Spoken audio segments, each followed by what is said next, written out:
let us see कैसे पहचान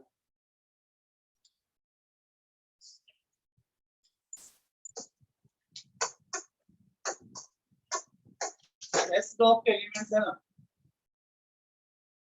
S block के एलिमेंट्स, एस ब्लॉक के एलिमेंट्स बनाएंगे आयोनिक हाइड्राइड्स, एस ब्लॉक के एलिमेंट्स बनाएंगे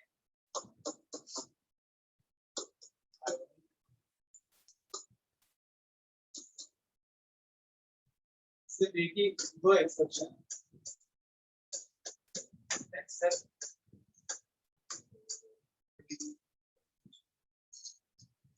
बेरिलियम मैग्नीशियम को छोड़ के बाकी सारे एस ब्लॉक के elements alkali metals and alkaline earth metals they will form ionic hydrides. सब एग्जाम में देखिए जो एलिमेंट दिया है एस ब्लॉक के, सिर्फ बेटा मांगे छोड़ दो। अरे लिखो, क्या देख रहे हो यार, लिखो लिखो, all the s block elements will form ionic hydrides, all the s block elements will form ionic hydrides except beryllium and magnesium, except beryllium and magnesium। अगर ये बेरिलियम मैग्नीशियम आयोनिक हाइड्राइड्स नहीं बनाएंगे तो क्या बनाएंगे, वो बनाते हैं कोवलेंट हाइड्राइड्स। तो एक्सेप्शन है, they form covalent hydrides.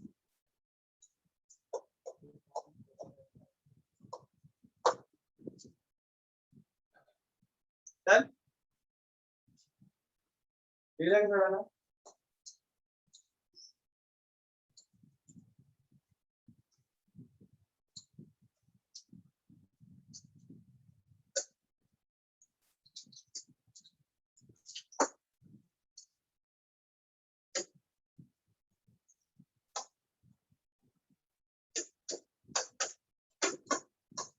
All P block elements, P block elements से वो बनाते हैं कोवलेंट हाइड्राइड्स।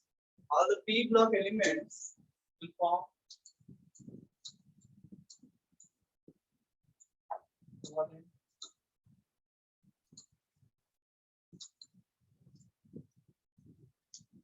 ने पी ब्लॉक एलिमेंट्स also बनाए कोवलेंट हाइड्राइड्स। कार्बन है ना, CH4 methane is a covalent molecule, कुछ भी लो, NH3 PH3, they all are covalent molecules with all the structures। Done? वैसे ही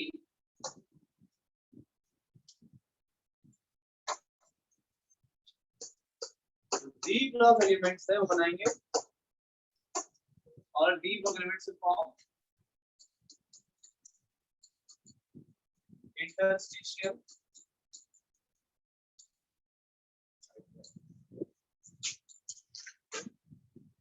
डी ब्लॉक एलिमेंट्स बनाएंगे interstitial hydrides.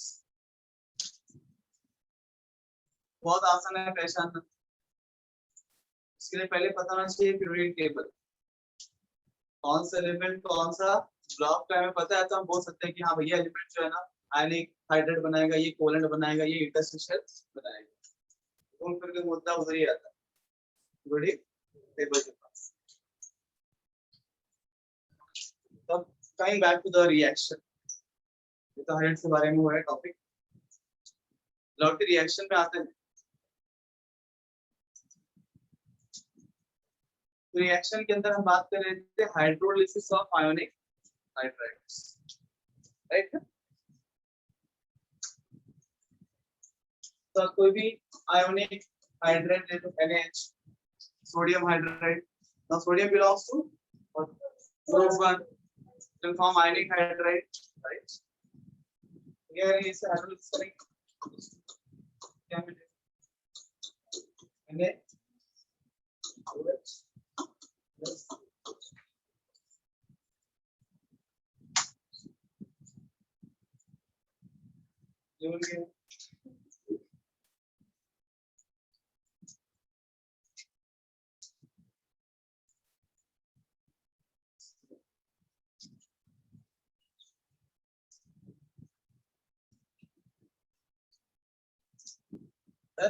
the second reaction, the third reaction, the third reaction is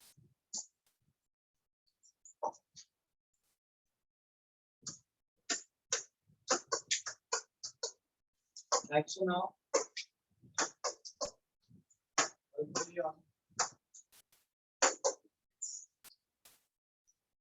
alkali मतलब base NaOH KOH strong basis.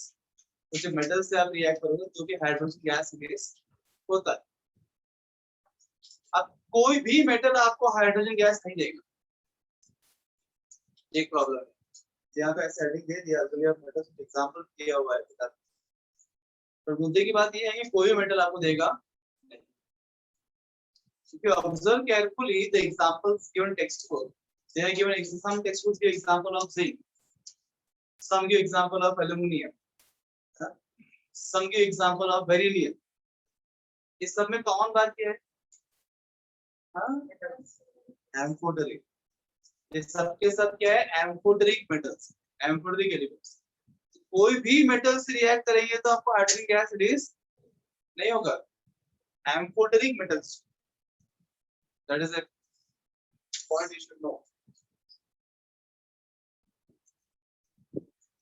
ये जो metals क्या लिखा है basically quantity में रहे हो, बेसिकली बात करते हैं ये मस्ट बी एम्फोटेरिक। अगर वो एम्फोटेरिक मेटल नहीं है तो hydrogen gas release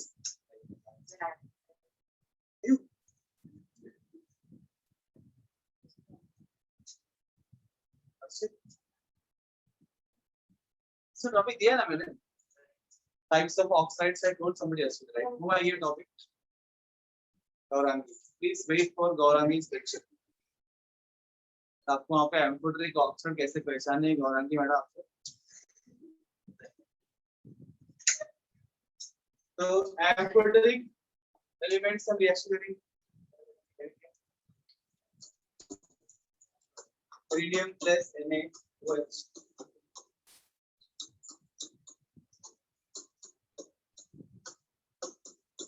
plus hydrogen. You get sodium berylate. Yes, sodium berylate.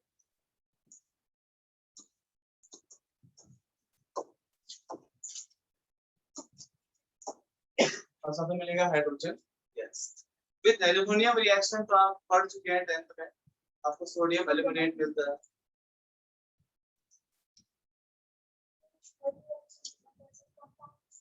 जो कंपाउंड मिलेगा आपको ना लेट ही मिलेगा। जो भी एम्फोटेरिक मेटल से आप रिएक्ट करोगे, जैसे beryllium will give beryllate, aluminium will give aluminate, zinc will give zincate. Lead लिया क्या? लेडेट नहीं, लेड को लेडेट नहीं, प्लम्बेट बोलते हैं, लेड को बोलते हैं प्लम्बेट। टिन लिया स्टैनेट, आपको 8 मिलेंगे। और लॉजिक से ही पता है तो क्या ऑप्शन टिक करना आसान हो जाता है। सब लॉजिक्स टू यानी तीन मेन रिएक्शन यहाँ पे एल्युमिनियम जिंक और बेरिलियम को तीनों लिखे हुए हैं। It's full aluminate.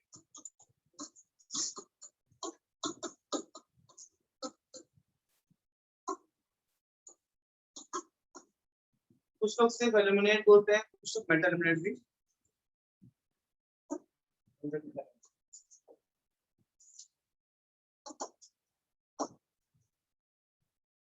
वैसे ही आप जिंक के साथ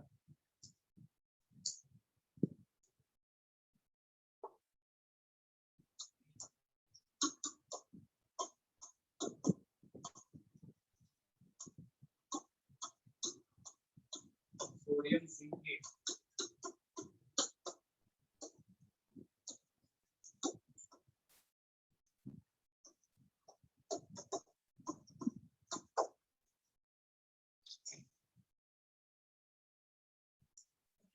next reaction is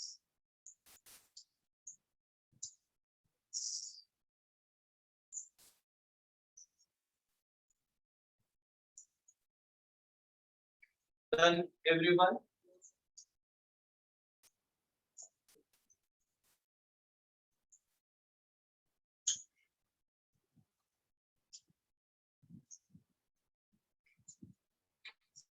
जल्दी बढ़ रही है बहुत नहीं बड़े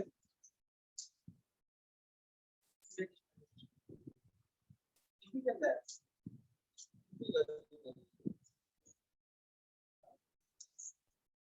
वो लोग seizures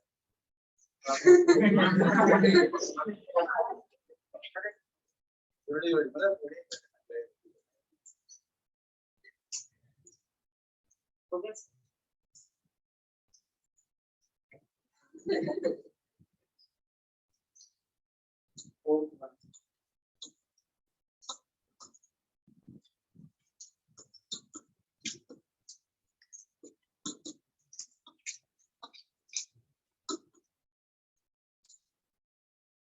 action of acids on metals, ये रिएक्शन बहुत फेमस सब जानते हैं।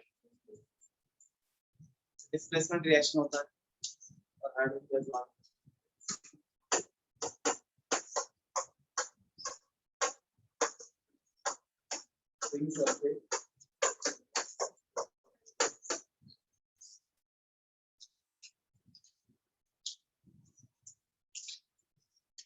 तो जो मोर रिएक्टिव एलिमेंट्स होंगे, मोर रिएक्टिव देन हाइड्रोजन, वो ये रिएक्शन कर पाएंगे। यहाँ पे कंडीशन, जो हाइड्रोजन से कम रिएक्टिव है, डिस्प्लेसमेंट रिएक्शन। और एक बात यहाँ पे आप चाहे तो लिख भी सकते हो।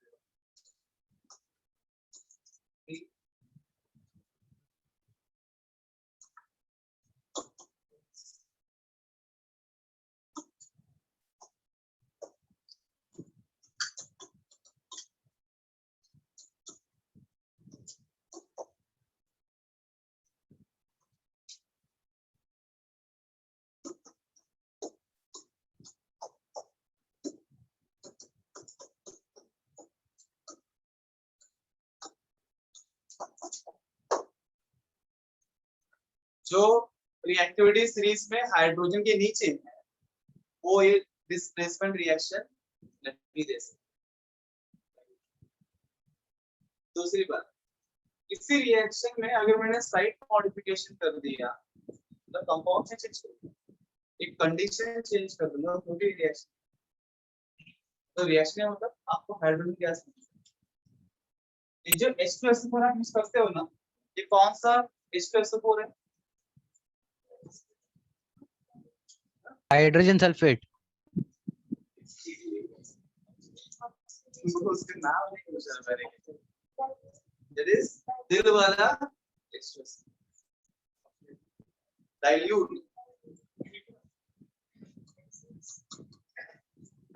H2SO4 डाइल्यूट H2SO4 से डिस्प्लेसमेंट रिएक्शन होगा।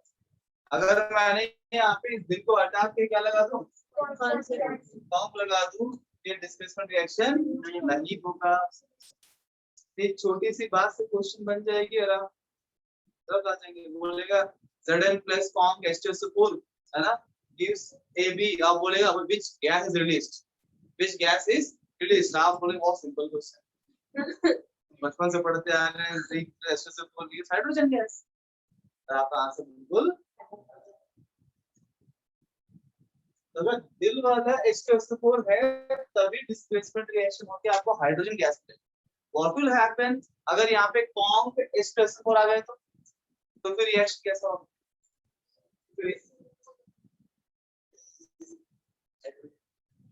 नहीं होगा, बराबर। डिस्प्लेसमेंट रिएक्शन पर होगा रिएक्शन होगा। अगर नोट लिख लेना इसके संबंधित चैप्टर से, परंतु एग्जामिनेशन पॉइंट ऑफ व्यू भी आ सकता है। तो यहाँ पे कॉम्प H2SO4 दे दिया होता रिएक्शन हो नहीं सकता, आपको SO2 गैस मिलता है। क्या मिलता है आपको? you will get sulfur dioxide gas। यहाँ पे ऑक्सीडेशन रिएक्शन होगा, displacement reaction. Comp H2SO4 acts like a oxidizing agent, you will get SO2 gas। या Comp है तो SO2 मिलेगा, dilute है तो H2 मिलेगा।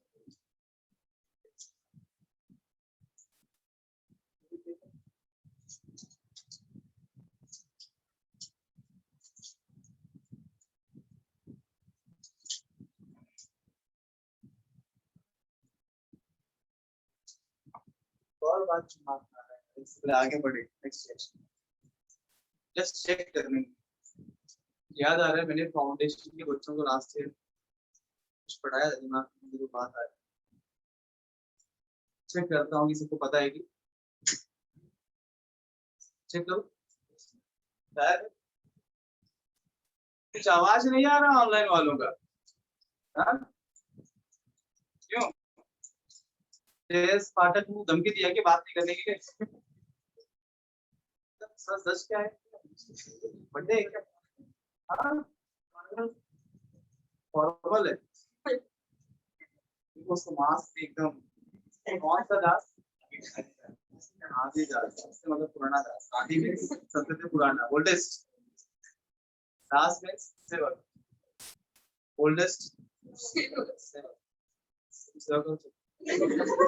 अपने आप को बोला सेवक इतना एकदम टिप टॉप है और सारे मास्टर लोग एकदम सिंपल है।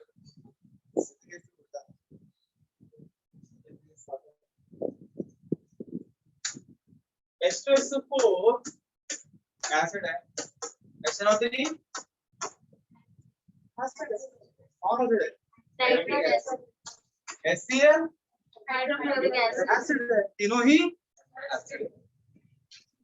अब ये जो एसिड है H2SO4, अभी मैंने आपको बताया it can act as oxidising agent.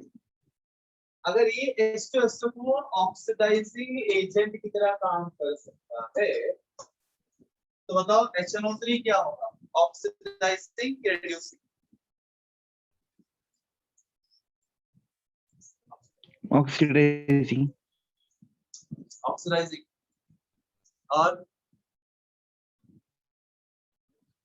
कितने बोलते हैं oxidising? Raise your hand please. जो ऑनलाइन है टेक्निकल हाथ ऊपर करिए, जो ऑफलाइन है अपना खुद का हाथ ऊपर करिए। कितने बोलते हैं कि HNO3 will act like an oxidizing agent?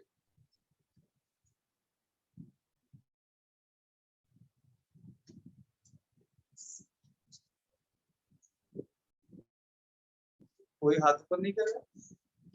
ठीक है, कितने बोलते हैं HNO3 is a reducing agent? reducing के लिए my god 1 2 3 4 5 6 7 8 करेक्शन। मैंने बोला था हाथ ऊपर करने, कुछ लोगों ने किया पर कुछ लोग हाय बोल रहे हैं, बाय बोल रहे हैं, आशीर्वाद।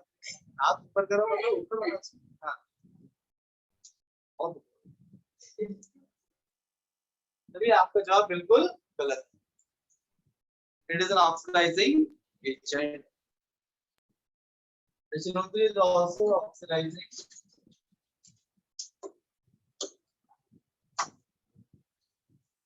क्यों क्या बात करेंगे तो समय के बाद मैं आपको लॉजिक भी बताऊंगा कैसे पहचाना मैंने। आप याद भी रख सकते हो और पहचाने की टेक्निक भी।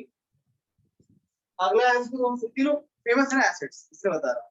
एक और एसिड है, एक और एसिड H3PO4 फॉस्फोरिक एसिड। तो वहां जाते हैं फिर इसके बाद व्हाट अबाउट HCl? HCl कैसा है? Oxidising agent, reducing.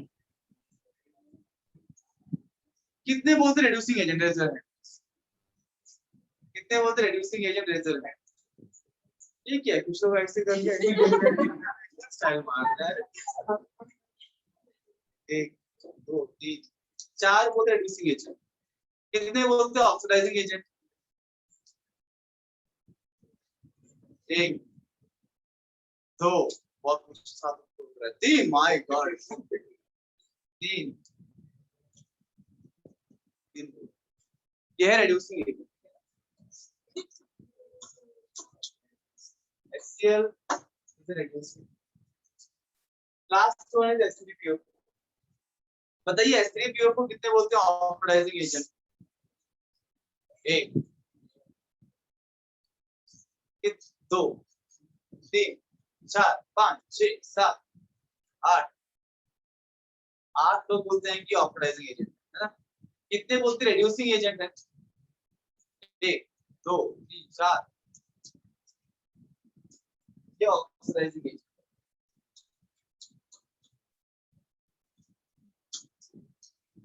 एक कॉमन बस अप्रोच ऑप्शन है, पर हो उससे कुछ नहीं, वो तो लॉजिक दिखता है। बट कोई एलिमेंट ऑक्सीडाइजिंग एजेंट है कि रिड्यूसिंग एजेंट है, या आपको पहचानना है तो रिडॉक्स रिएक्शन का इस्तेमाल करना है। रिएक्शन का इस्तेमाल नहीं करना, वो कंसेप्ट है। अब मैं आपको एक कंसेप्ट समझाता हूँ यहाँ पे रिडॉक्स। ऑक्सीडेशन। सिर्फ इन्हीं के लिए नहीं, कोई भी कंपाउंड क्यों दिया, कोई ऑक्साइड दिया है, कोई बेस दिया है, कोई एसिड दिया है, कुछ भी क्यों नहीं दिया, सॉल्ट दिया है और पूछा है this compound can act as oxidising agent, reducing agent, और कुछ कंपाउंड्स ऐसे भी हैं they can act as both. उसका मीनिंग अलग है। तो एसिडिक बेसिक कैरेक्टर, हम ऑक्सीडाइज रिड्यूसिंग के बारे में बात, ठीक है, आप मिक्स अप मत करिएगा। खिचड़ी मत का ये खिचड़ी सिर्फ कहानी के लिए अच्छा लगता है, पढ़ाई के अंदर। देखिए अगर कोई एलिमेंट का ऑपरेशन स्टेट, उसका हाईएस्ट ऑपरेशन स्टेट, अगर उस एलिमेंट सेंट्रल एटम जो होता है ना, उस कंपाउंड को आपको बताना है कि वो कंपाउंड ऑक्सीडाइजिंग एजेंट है, रिड्यूसिंग एजेंट है, तो उस कंपाउंड के सेंट्रल एटम सेंटर में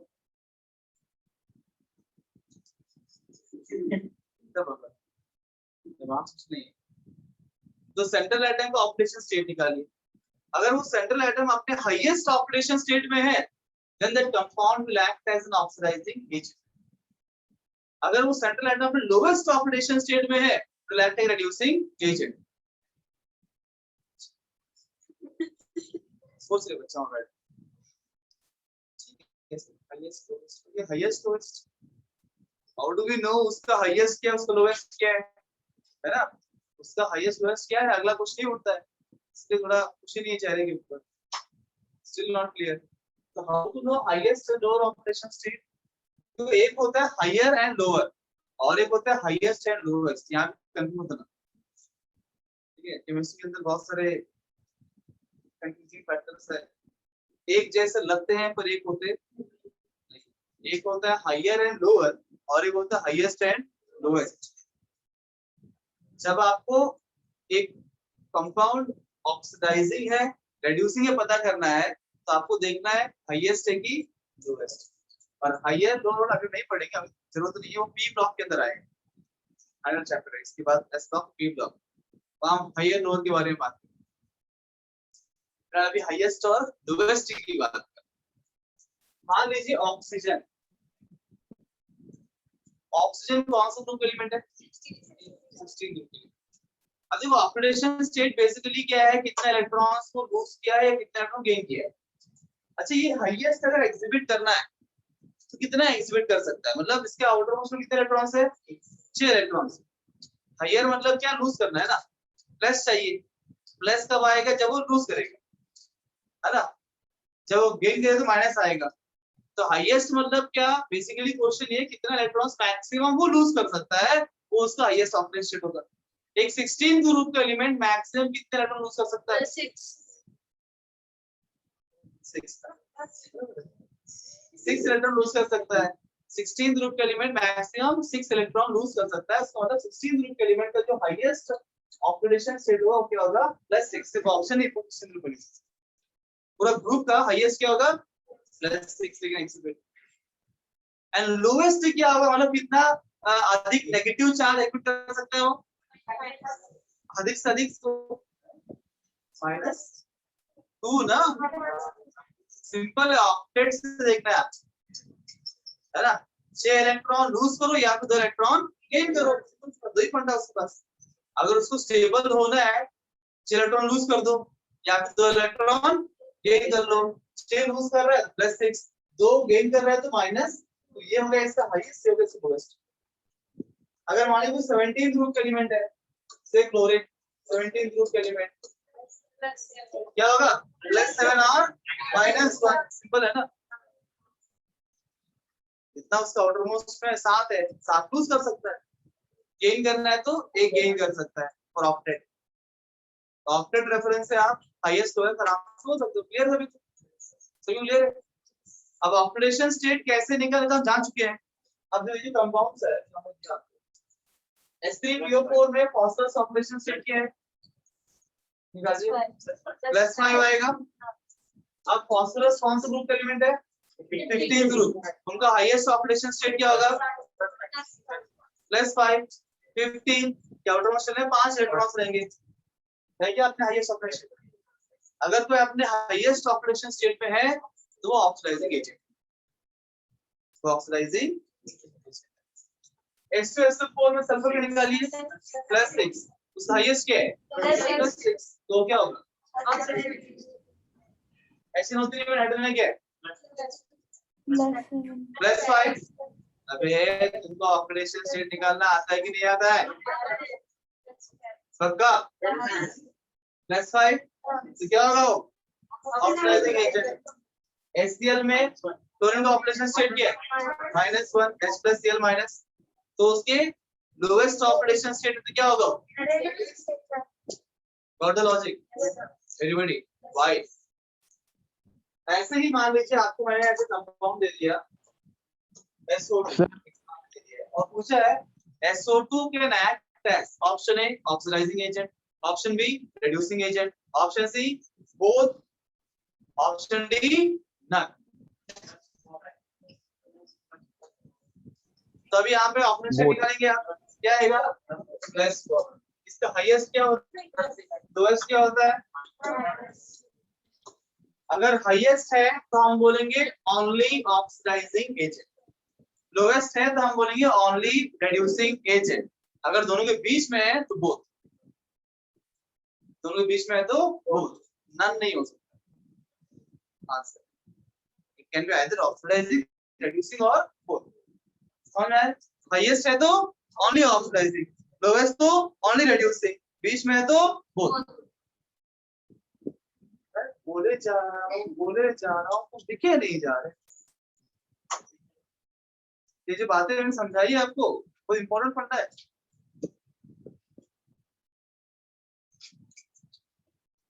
अगर ये फंडे आपको नहीं पता है तो करना पड़ेगा आपको हर एक कंपाउंड में एनसीईआरटी।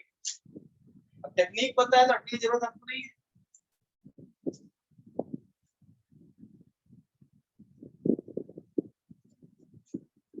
बस 3 पॉइंट आपको लिखना है, ये सब एग्जांपल्स।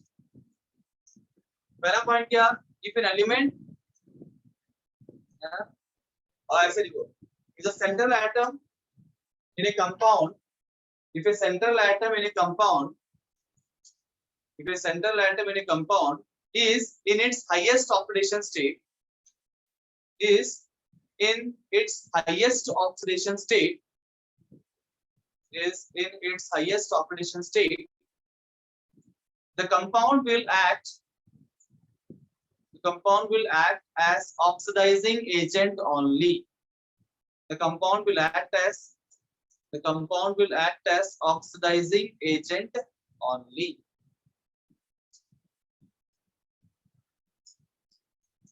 सेकेंड पॉइंट, बस उसी पॉइंट को वापस लिखना है, बस क्या करना उस पॉइंट के अंदर जहां हाईएस्ट लिखा लोएस्ट लिखो और ऑक्सीडाइजिंग के वाली रिड्यूसिंग लिखो, सेम पॉइंट रिपीट कर लो, हाईएस्ट को लोएस्ट बना दो, central atom lowest oxidation state, तो answer reducing agent,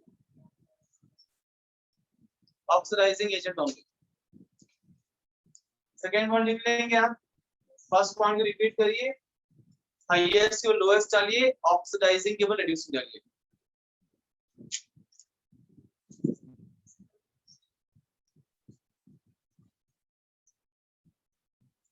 Replace highest with lowest and replace oxidizing with reduced. Write the point.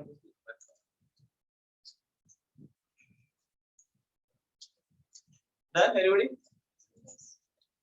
Third point लिखिए, if the central atom has an intermediate oxidation state, has an intermediate oxidation state,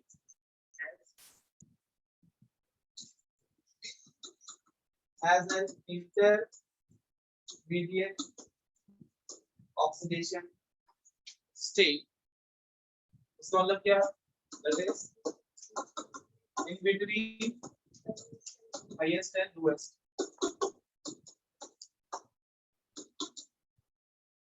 then it can act as both oxidizing as well as reducing agent. Then it can act as both oxidizing as well as reducing agent.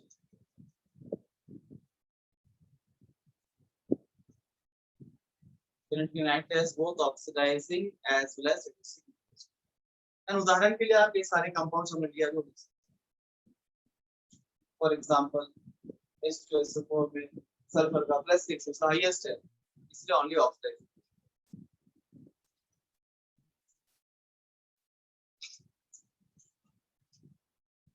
Done everyone? Okay, that all the examples.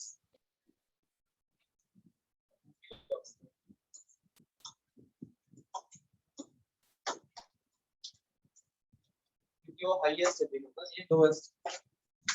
वैसे हमने SO2 example में बीच में factors both of in once you're done with this let me know.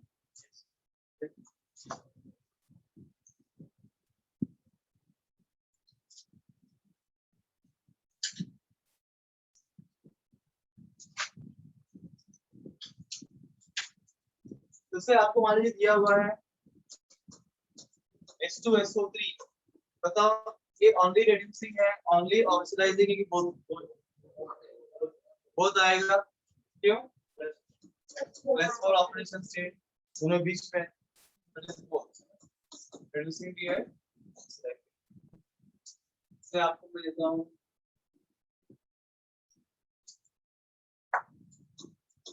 H2S hydrogen sulphide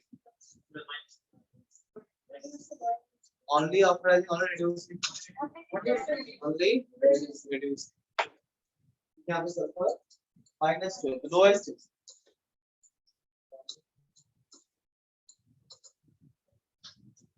I hope things are clear. Coming back to the chapter. The next क्या है preparation of laboratory method. सबसे हम कर चुके हैं laboratory method. तो हमने zinc plus H2SO4 के displacement reaction वही laboratory के अंदर चलता है. तो उसे reaction से लिख लो this is used in laboratory as a laboratory method. वापस से रिपीट करने की आवश्यकता है इसको नहीं है. जिंक प्लस दिल वाला H2SO4 हमने रिएक्शन किया अभी लास्ट वीक किया ना हमने. हां दैट रिएक्शन इज वो तो मैंने एक्स्ट्रा बताया. देखो कुछ चीजें चैप्टर की है और कुछ बातें एक्स्ट्रा थोड़े चैप्टर के उसमें लिखा है कि भाई ये भी कर सकते हो वो सब नहीं रहता है. सिर्फ वो कैसे बनाने को उतना ही दिया रहता है. मैं आपको एक्स्ट्रा एक्सप्लेनेशन दे रहा हूं उसको जो मैं एक्स्ट्रा बता रहा हूं put in some boxes है ना. when you make notes you should have different color pens at least 2 से 3 रंग के पेन तो अपने पास होने चाहिए क्योंकि नोट्स ऐसे बनाने हैं कि बाद में आपको देखने का मन करे. ऐसा ना कि आप खुद अपने नोट देख छी ऐसा देखने का मन करे पढ़ने का मन करना चाहिए. तो जो भी एक्स्ट्रा बातें बताते हैं उसको आप ऐसे you studied up something like आप कुछ बोलते हैं ये बहुत इंपॉर्टेंट है तो आप उस चीज को फिर write with some different ink या फिर नॉर्मली से लिखा उसको आप बस उसको बॉक्स बना दो एक green. When you study later on after 6 months 7 months आपको सिर्फ टाइम बहुत कम है आपको सिर्फ इंपॉर्टेंट बातें पढ़ना है.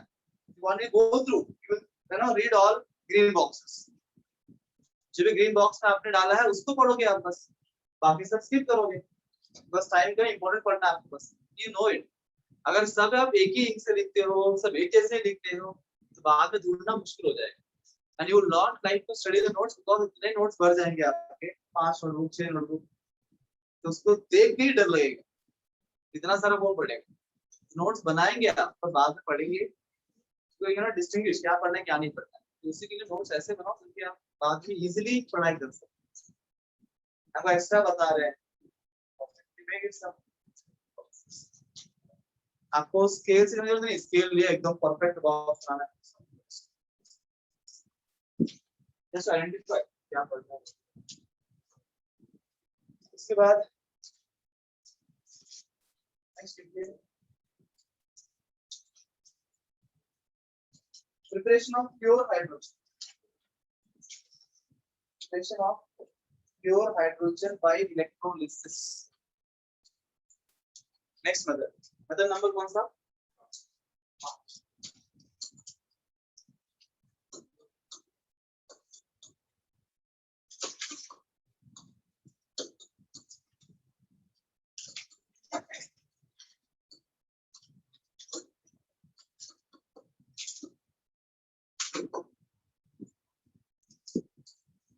electronic cell इसमें approximately you get 99.95% pure hydrogen.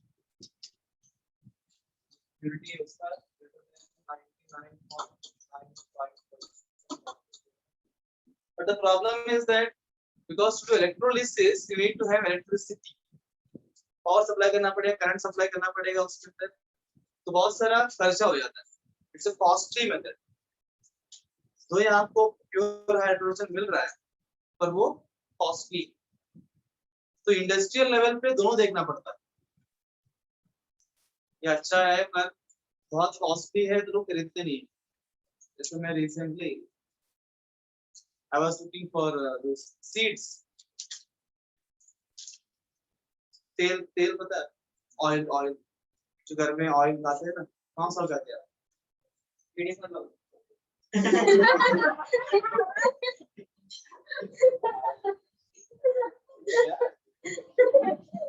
Vegetables के अंदर बहुत सारे वैरायटी, सनफ्लावर ऑयल, सरसों का तेल, सोयाबीन ऑयल, और अभी यहाँ पे आज कोकोनट ऑयल, ग्राउंडनट ऑयल,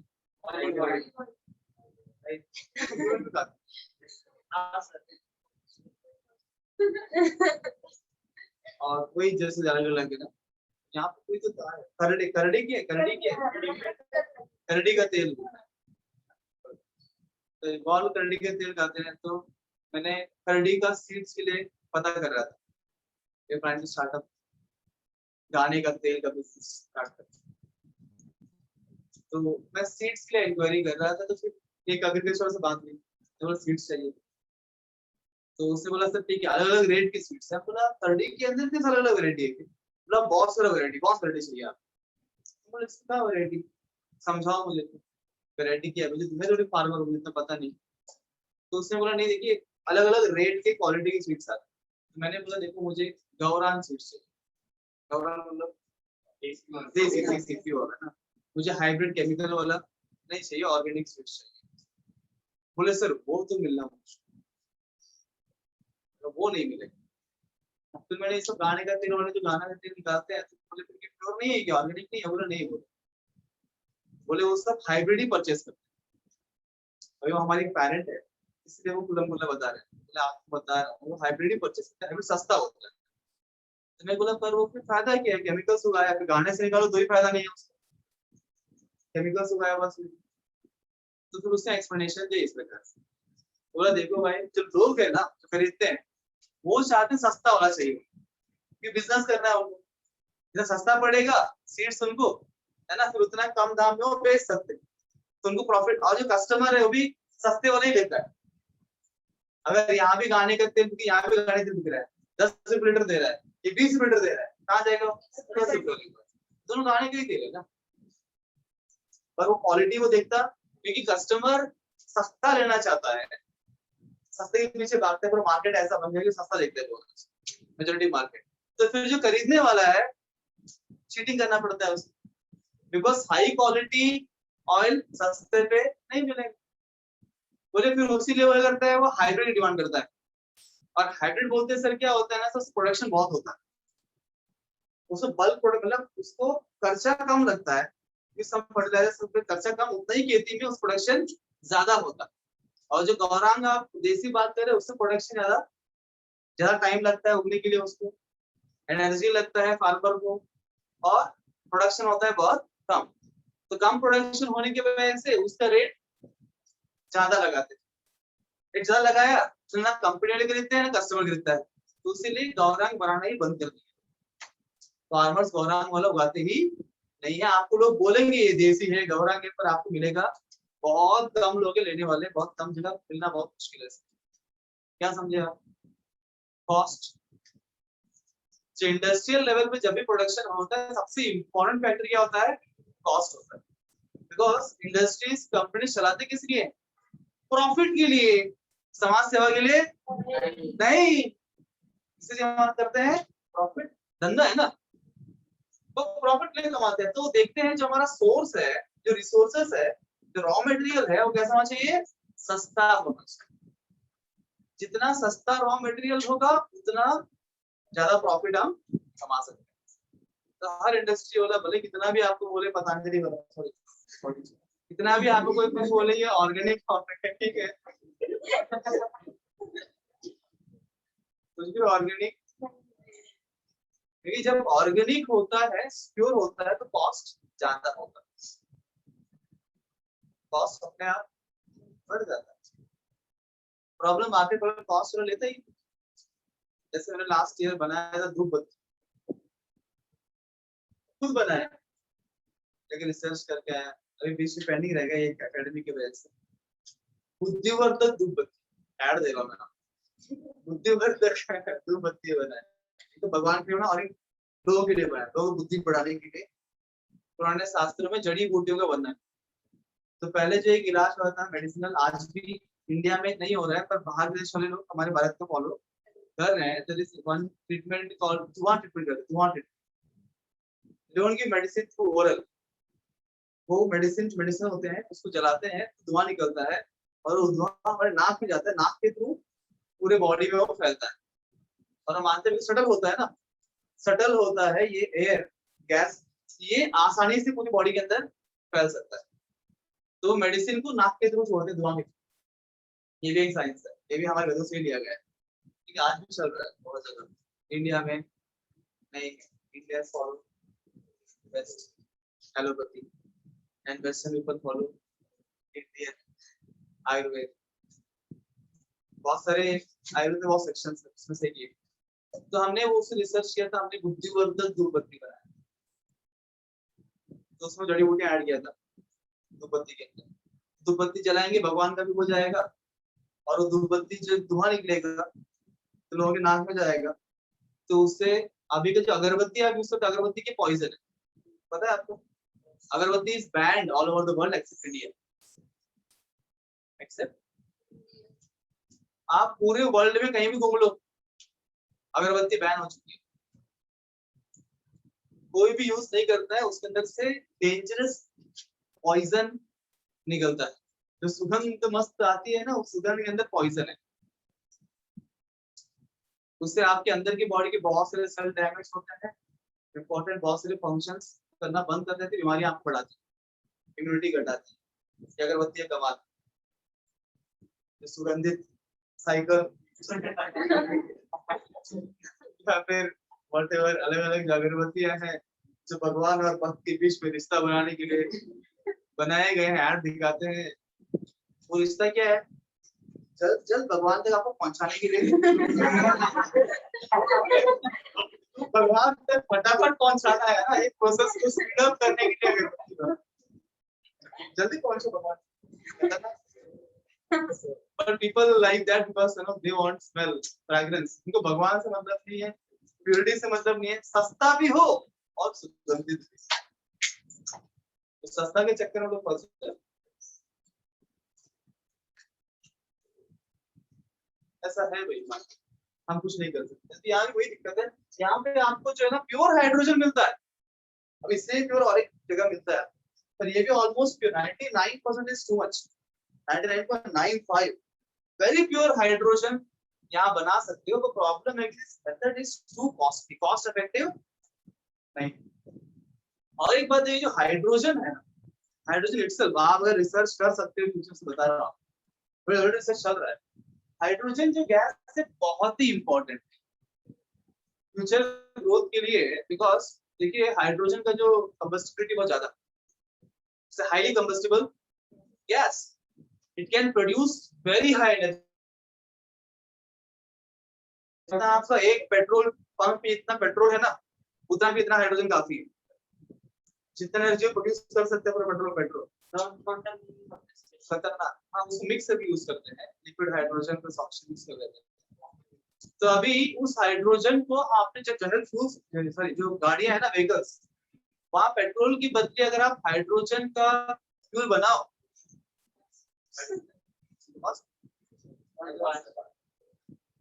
अभी कंट्रोल नहीं हुआ है, डायरेक्टली यूज करेंगे तो बात स्टार्ट करो सेकंड्स में आप पहुंच जाओगे, कहाँ पहुंच गए अलग बात पहुंच कहीं तो पहुंच, तो पर उसका अभी ऐसा कुछ बना जैसे कि वो कंट्रोलेबल हो, यूज हो। ऑलरेडी फ्यूल सेल का पिक्सल आया है जिसमें हाइड्रोजन और ऑक्सीजन इस्तेमाल करते हैं। उससे बेनिफिट ये है कि उसमें जो बाई प्रोडक्ट निकलता है ना वो वाटर, तो अगर बाई प्रोडक्ट वाटर है कितना प्रॉब्लम सॉल्व हो गया, पर पोल्यूशन क्रिएट नहीं हो रहा है ना। आपको क्यों नहीं पता? तो हाइड्रोजन के बहुत फायदे हैं और इसके ऊपर बहुत लोग फिलहाल रिसर्च कर, जो भी सबसे पहले रिसर्च करके जीत जाएगा कुछ ऐसा, क्रिएट समथिंग लाइक हाइड्रोजन को स्टोरेज करने के लिए बहुत दिक्कत है, स्टोरेज करने ट्रांसपोर्टेशन में दिक्कत है, और उसको यूजेबल फॉर्म में कैसे लेके आए उससे दिक्कत है। अगर इसने कर लिया that will be great revolution, फिर वो सबसे अमीर आदमी बन जाएगा तुरंत। जस्ट मैन, जैसे एडिशन ने बल्ब का आविष्कार किया था ना। Edison is not a scientist, is a businessman, for your information. आपको क्या लगता है साइंटिस्ट ऐसा लगता है?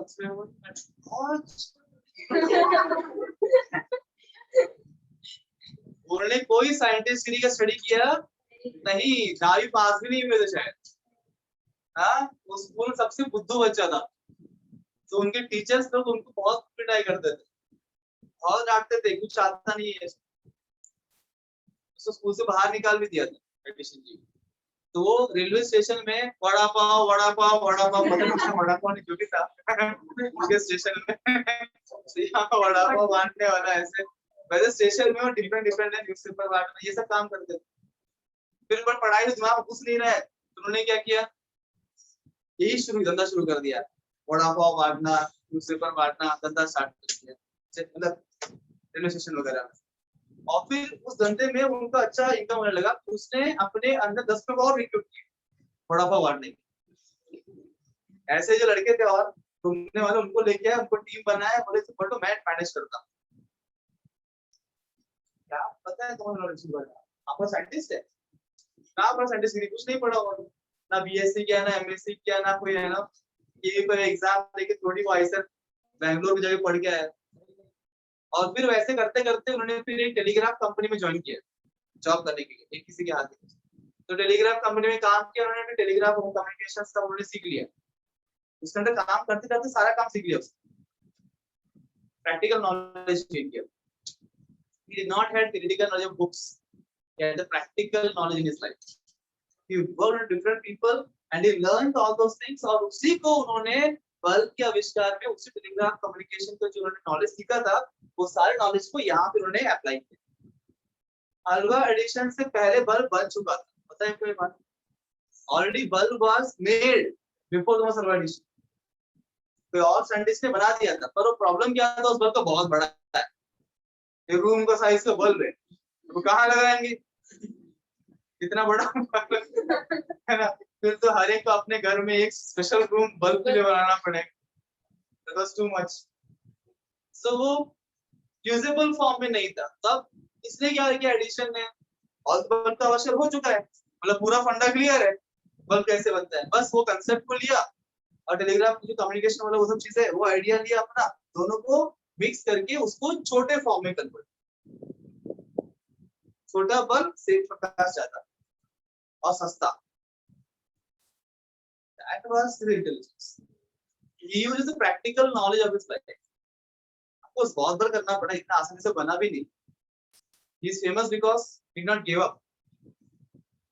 बहुत बार करते करते करते, कुछ लोग बोलते हैं 100 बार, कुछ बोलते हैं 999 टाइम्स जो भी हो, आंकड़ा किसी को पक्का नहीं है, वो एग्जाम्पल के तौर पे मुद्दा इंस्पिरेशन लेने के लिए ऐसे बोलते हैं, पर बहुत सारे एफर्ट्स लगे, उन्होंने बल्ब का आविष्कार किया है। तो उसके बाद उस बल्ब की वजह से इतने बड़े अमीर बन गए, पता है,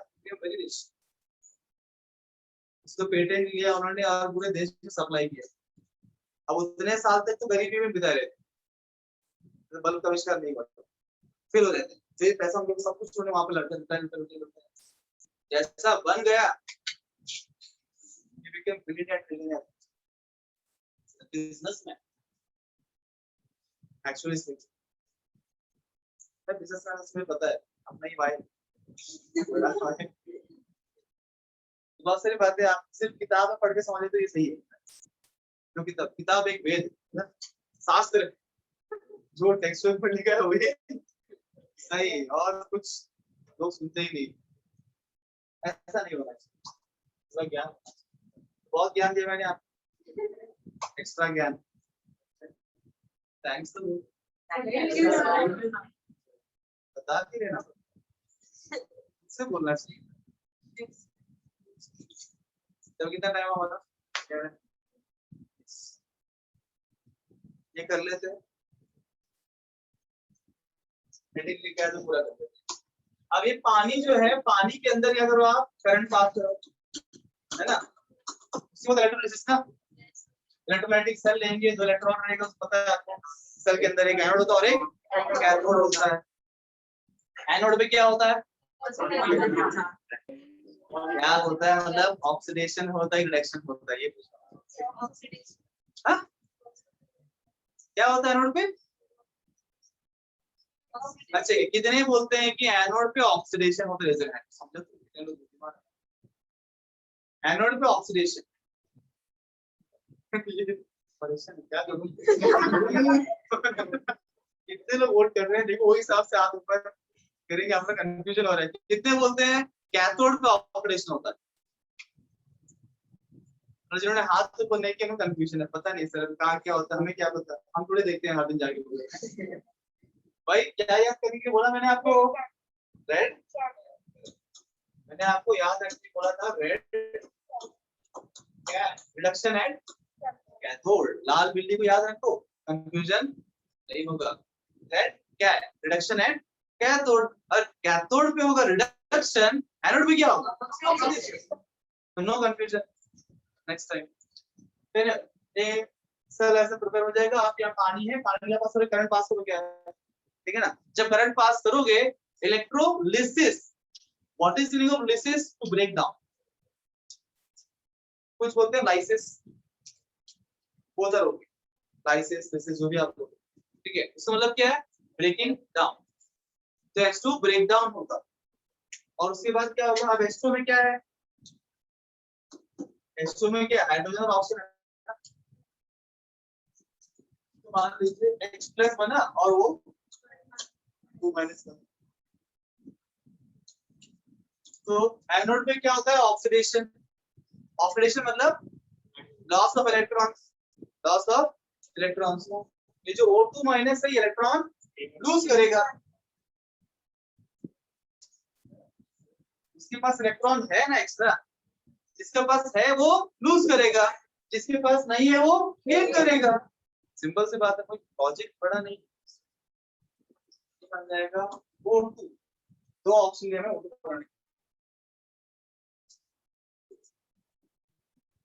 अब एक ऑक्सीजन लूज करेगा, दो इलेक्ट्रॉन, दो ऑक्सीजन लूज करेंगे 4 इलेक्ट्रॉन, ये बनेगा प्लस 4 इलेक्ट्रॉन। अब ये जो इलेक्ट्रॉन ऑक्सीजन ने लूज किया है, कैथोड पे क्या होगा, गेन ऑफ इलेक्ट्रॉन, रिडक्शन, ये हाइड्रोजन में गेन करेगा, कितना चाहिए तुमको, 2 इलेक्ट्रॉन चाहिए, S1 आने की बोलिए, पता नहीं क्या मिल गया ना। इसका मतलब यहाँ पे एक और इम्पोर्टेंट क्वेश्चन ये बनता है कि हाइड्रोजन कहाँ प्रोडक्शन हो रहा है, हाइड्रोजन कहाँ बन रहा है, ये रिएक्शन, ये नहीं लिखा तो नीचे लिखा, बस हाइड्रोजन चाहिए, इलेक्ट्रोलिसिस में ये बताया मैंने कहाँ से मिल रहा है उस electron, electrolysis you get hydrogen gas at cathode, किसी भी क्वेश्चन आता ध्यान देना, क्वेश्चन पूछता है hydrogen on electrolysis of water, the hydrogen gas is produced at cathode, anode, synode, banode. Answer दे देगा ये बोल सकता है, कभी कभी ऐसा ऑप्शन बनाते हैं और बच्चे ना मुझे अटक जाते, ये क्या सुनाने कभी, अरे वहां जो पता है वो देखो ना, जो कभी सुना नहीं है, पता नहीं है, वहां फोकस मत करो एग्जाम के टाइम, तो जानते हो उससे answer uh,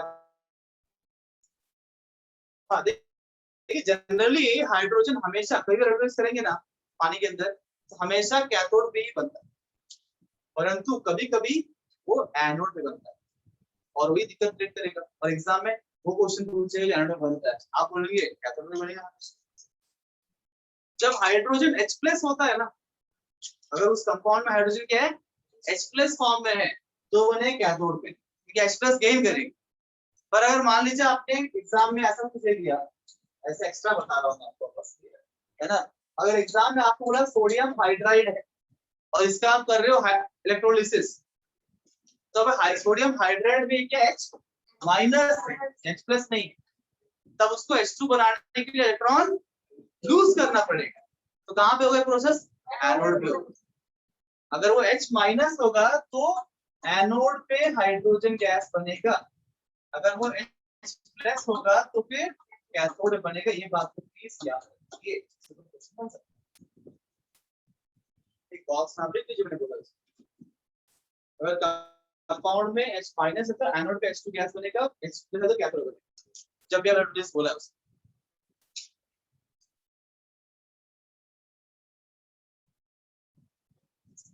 Now, Anuja, to give her presentation on MOT. तो MOT का रिविजन तो तैयार रहिए सभी।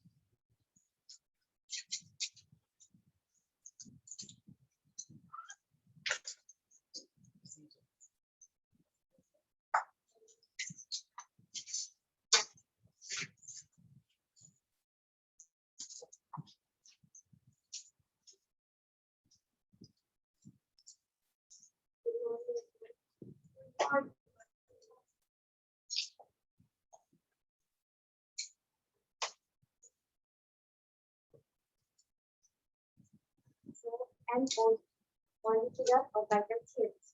नाम से हमें पता चलता है कि आपने मॉलिक्यूलर ऑर्बिटल के बारे में बात की। तो हम पहले देखते हैं इसकी रूट क्या है।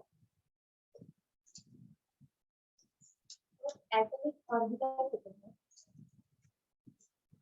और ये जब कंबाइन होते हैं तो आपस में एक मॉलिक्यूल फॉर्म होता है।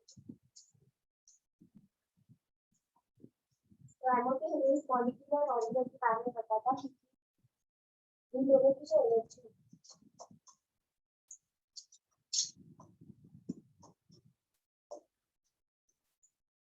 इसके बराबर होती है।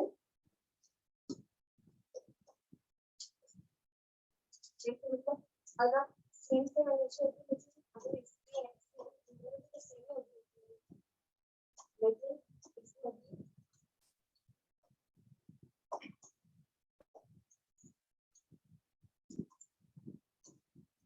ऐसा मतलब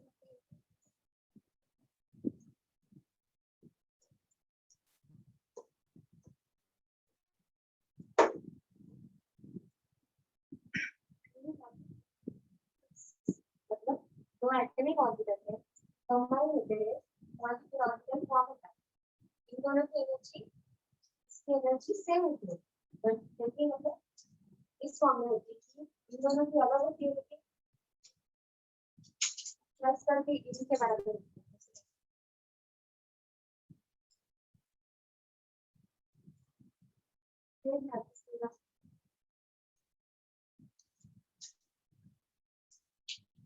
दो एटॉमिक ऑर्बिटल कंबाइन होते हैं तो बनेंगे दो मॉलिक्यूलर ऑर्बिटल। एक को बोलते हैं बॉन्डिंग और एक को बोलते हैं एंटी बॉन्डिंग। MO1 MO2 लिखा उसमें से बॉन्डिंग और एक एंटी बॉन्डिंग। जो बॉन्डिंग जो उसने Z Y लिखा है, एनर्जी जो Z है ना, जिसका Z MO2 is your AMO, anti bonding molecular orbital, और जो MO1 है वो BMO, बॉन्डिंग मॉलिक्यूलर ऑर्बिटल। जो बॉन्डिंग ऑर्बिटल होता है उसकी एनर्जी एटॉमिक ऑर्बिटल से कम होता है, और जो एंटी बॉन्डिंग होता है उसकी एनर्जी एटॉमिक ऑर्बिटल से ज्यादा होता है। ZXY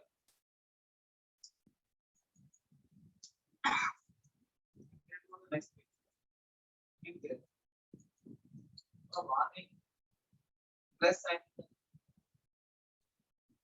तो हम इस मॉलिक्यूलर ऑर्बिटल के इलेक्ट्रॉन कॉन्फ़िगरेशन के बारे में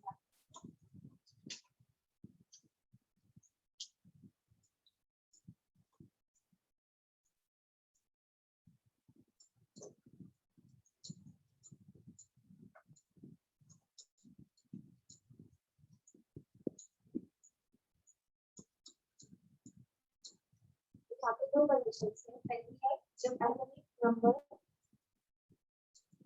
is greater Speak louder on that one or पिछले better silence. तो यहाँ पे दो कंडीशन होती है पहली जब atomic number 14 से ज्यादा हो तो हमारे इलेक्ट्रॉन कंफर्मेशन होता है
बराबर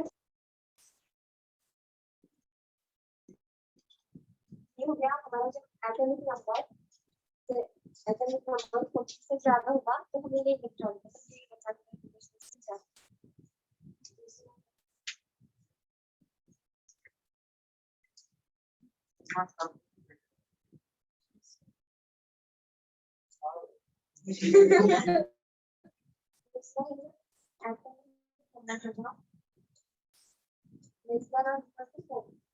हमारे पास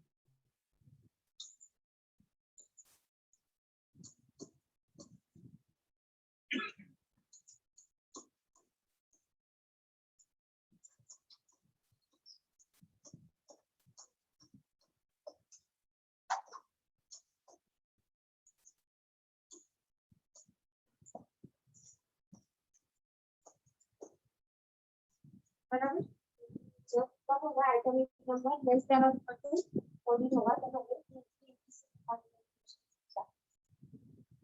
ये तो हमने से पढ़ लिया इसका एप्लीकेशन क्या है कैसे की एप्लीकेशन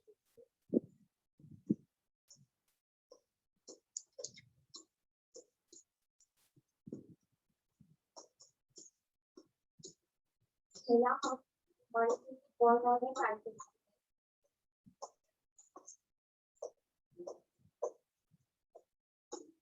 दूसरा उसका magnetic nature paramagnetic environment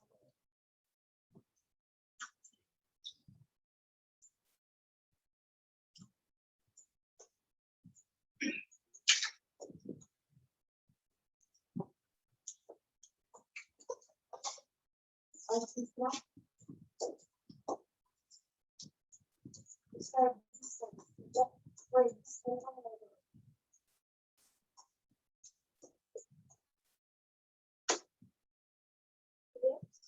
bond और मतलब की नेचर एप्लीकेशन बॉन्ड और फाइंड कर सकते हैं मैग्नेटिक नेचर मतलब पैरा होगा गैस इलेक्ट्रॉनिक्स में और उसका एक्सिस्टेंस है तो वो एक्सिस्ट करेगा या नहीं हाँ मतलब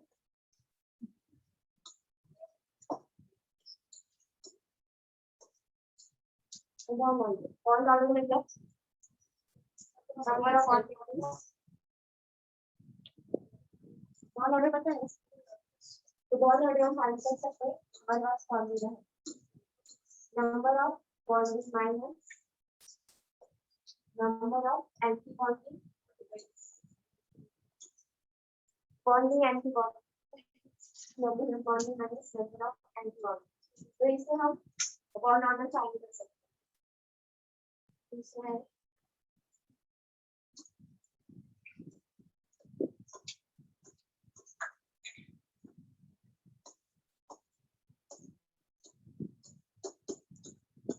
अब वो पैरामैग्नेटिक मतलब वो मैग्नेटिक मतलब मैग्नेट के कांटेक्ट में आने से वो अट्रैक्ट होता है।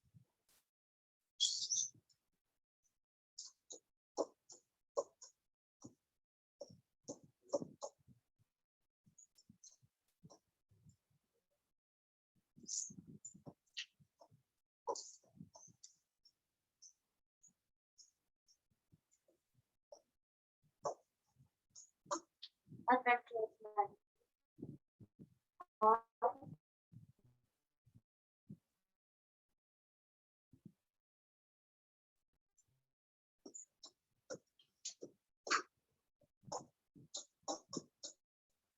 मतलब 3% दिखाएगा मैग्नेट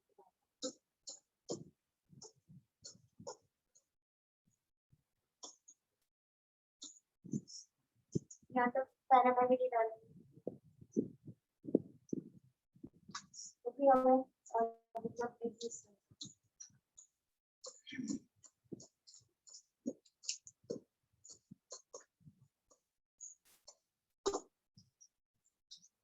तब अब वो मॉलिक्यूल एग्जिस्ट कब करेगा बॉन्ड ऑर्डर मतलब एग्जिस्ट करेगा लेकिन मतलब कोई बॉन्ड नहीं करेगा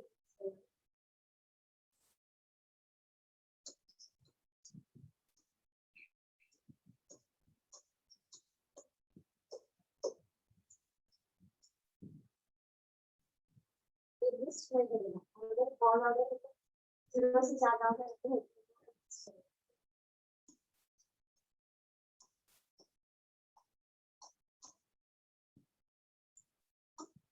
समझ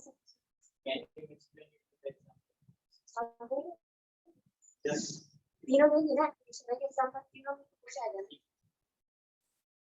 तो देखते हैं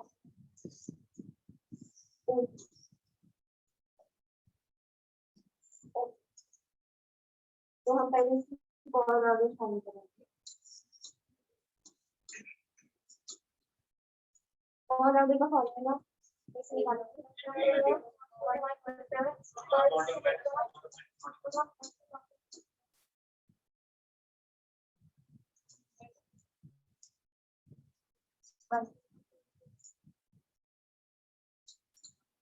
अब इसमें बॉन्डिंग कितने हो गए ऑक्सीजन में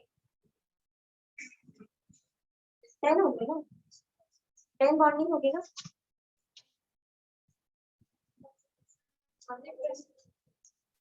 10 बॉन्डिंग हो गई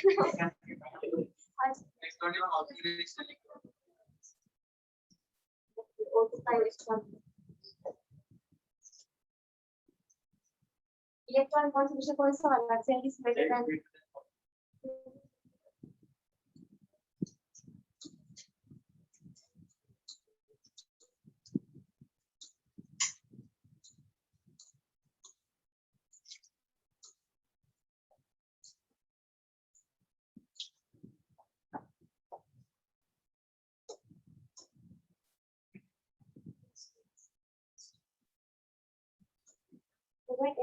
बराबर इलेक्ट्रॉन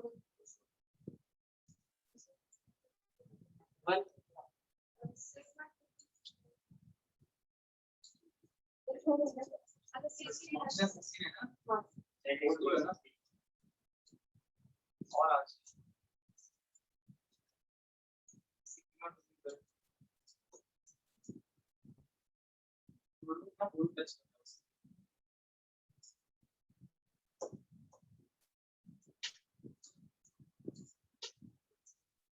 कोई आके बता सकता है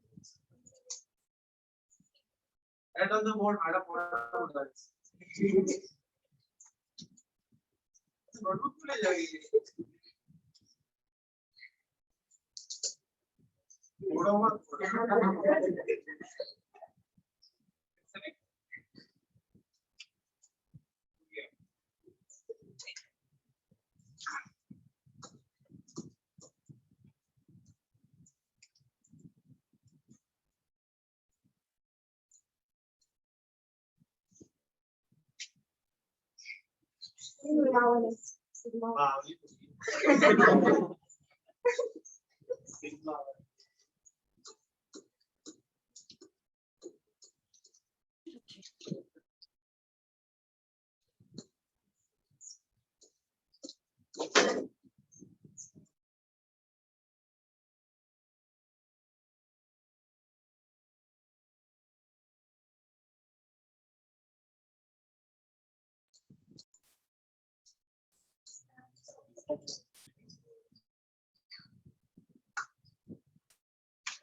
5-star movies, but 5-star person.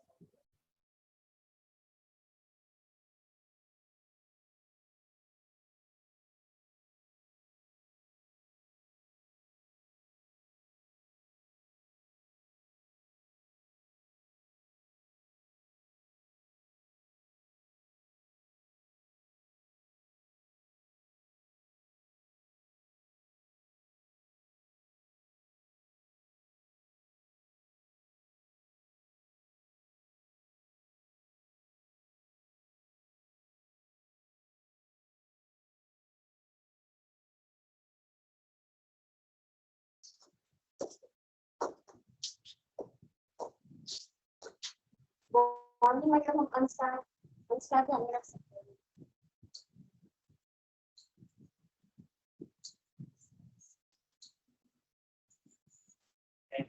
हैं। और F1 में तो स्टार है 6।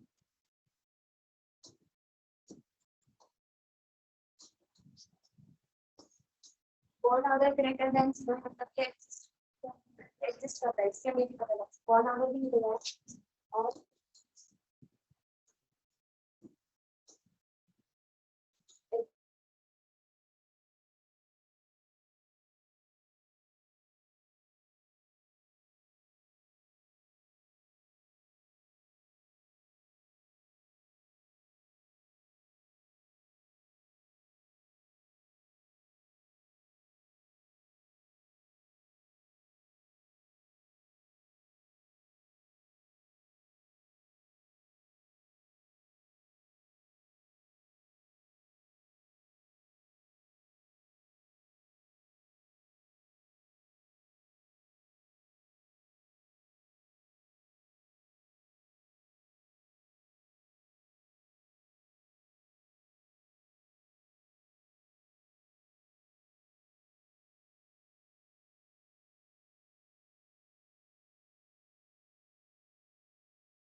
इलेक्ट्रॉनिक कॉन्फिगरेशन क्या चाहिए unpaired electrons unpaired electrons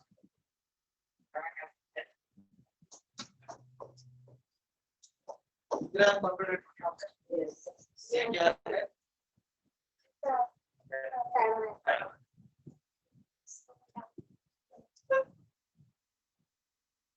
okay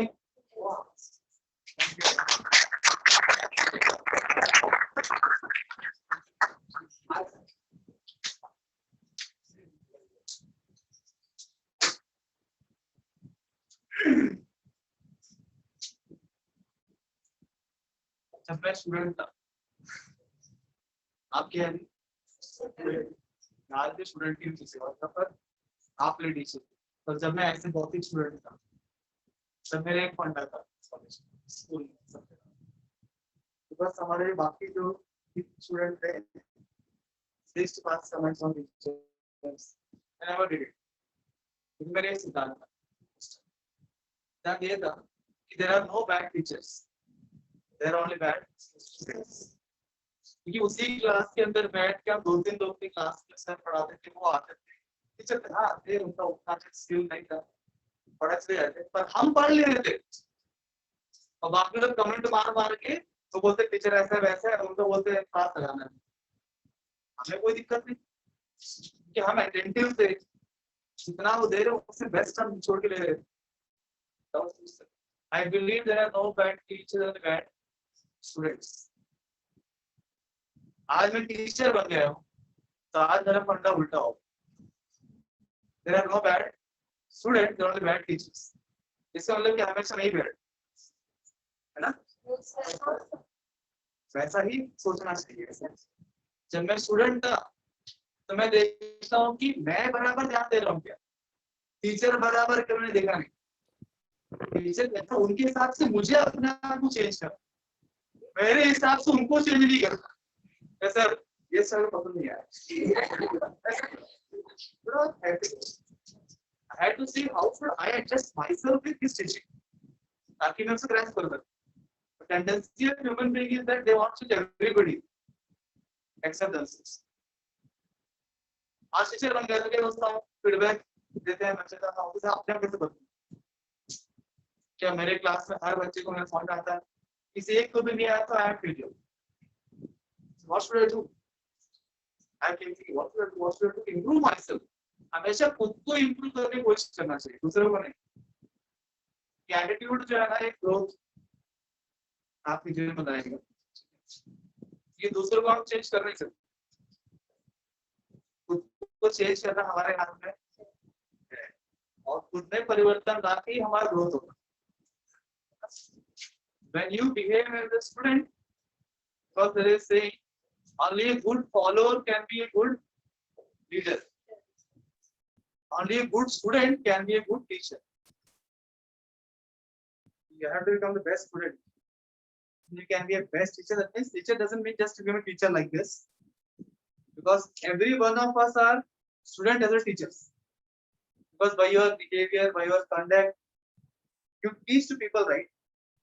आप सब इंस्पिरेशन लेते हो कुछ बात की, यार ये ऐसा है वैसा, उससे इंस्पिरेशन मिलता है। मतलब you teaching something to the people by your own life. You are always a teacher. At the same time, we keep learning from others. So we are student also. तो simultaneously हर इंसान teacher भी और student भी।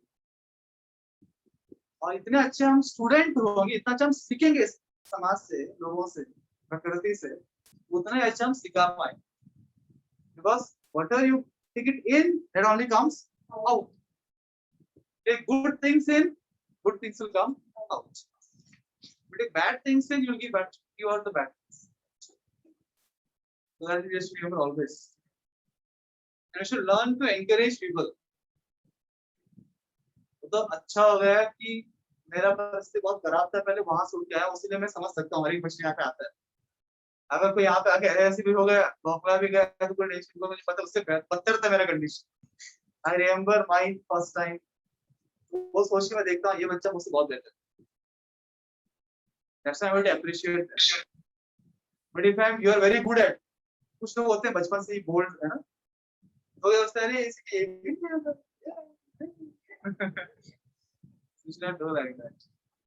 बस हर एक ने कहीं ना कहीं शुरुआत किया ना, तो शुरुआत सभी ऐसे तो अप्रिशिएट सभी इक्वल लेवल पे ही है। अगर कोई यहाँ पे आके बहुत बेहतरीन प्रेजेंटेशन दे रहा है, that's also very good for me.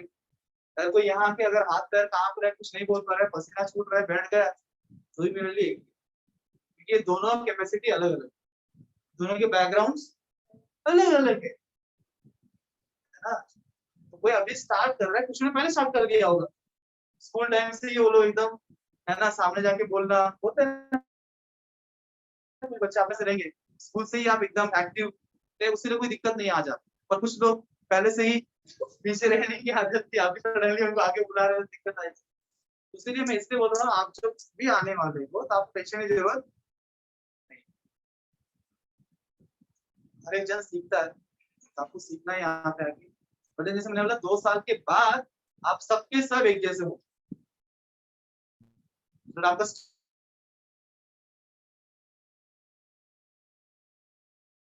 आओ भाई, अभी 12th आपका हो गया, अभी आप स्पीच दो आपके बच्चों को, पीपल से नो कोई प्रॉब्लम, आप मुझे बुलाइए, 1 घंटे का स्पीच दूंगा बच्चों को ओनली संकुल के अंदर। ऐसा आपको बनना है, ठीक है? सिर्फ सिर्फ पढ़ाई वढ़ाई करके, मेरे थॉमस अल्वा एडिसन कोई पढ़ाई नहीं किया, ऐसे बहुत लोग हैं। सिर्फ एजुकेटेड होने से आप बड़े आदमी नहीं बनते, ठीक है? It has no connection with our life actually, all education has good education, good, very good education.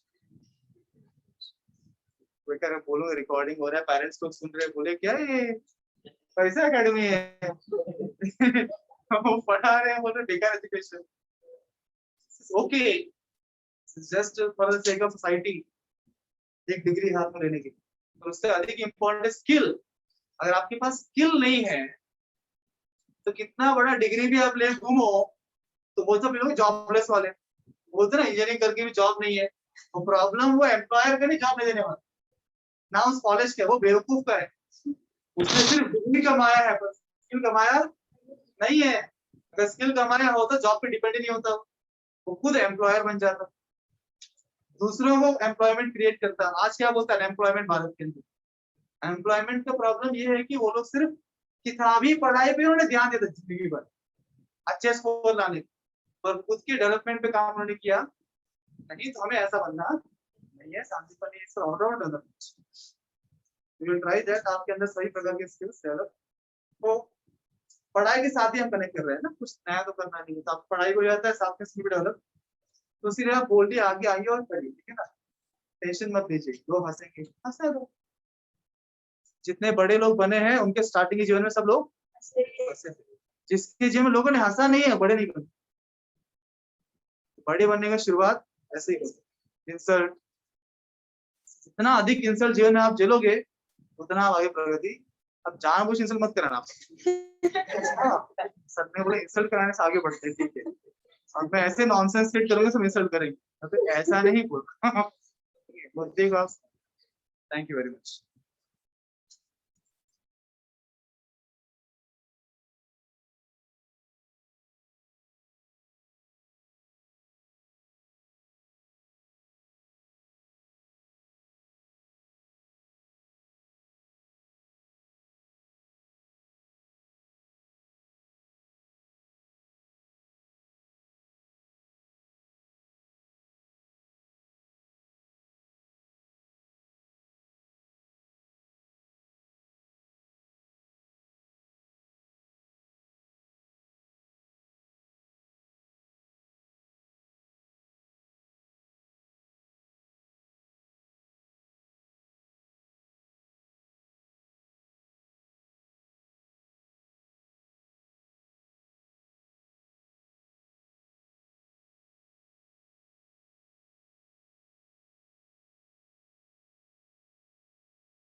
जगह